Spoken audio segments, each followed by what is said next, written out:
সাক্ষী হাজির না হওয়ায় মাগুরার শিশু আসিয়া ধর্ষণ ও হত্যা মামলার সপ্তম দিনের শুনানি হয়নি।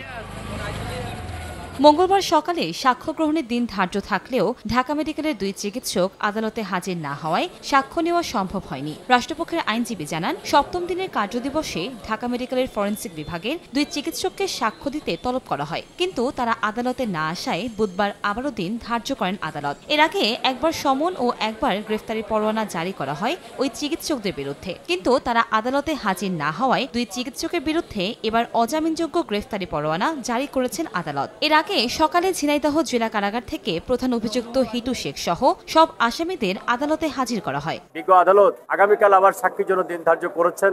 আমরা আশা করছি যে অবশ্যই আগামীকাল ঢাকা থেকে ফরেনসিক বিভাগের দুজন ডাক্তার বিজ্ঞ আদালতে সাক্ষী দিবে এবং তাদের সাক্ষ্যের মাধ্যমেই এই মোকদ্দমার সাক্ষ্য গ্রহণ সমাপ্ত হবে এবং সাক্ষ্য গ্রহণ সমাপ্ত হতে বাকি যে প্রসেস আছে প্রসেস মেনটেন্স করে অতি দ্রুতই এই মোকদ্দমায় রায় ঘোষণা হবে। গত ৬ মার্চ মাগুরা সদরের নিজ নান্দুয়ালি গ্রামে বোনের শ্বশুর হিটু শেখ শিশু আসিয়াকে ধর্ষণ করে হত্যার চেষ্টা করে। পরে চিকিৎসাধীন অবস্থায় ১৩ মার্চ রাজধানীর সম্মিলিত সামরিক হাসপাতালে মারা যায় আসিয়া। এই ঘটনায় তার মা বাদী হয়ে মামলা করেন। এই মামলায় ১৩ এপ্রিল পুলিশ চার্জশিট দাখিল করে। পরে ২৩ এপ্রিল অভিযোগ গঠনের মধ্য দিয়ে বিচার কাজ শুরু হয়।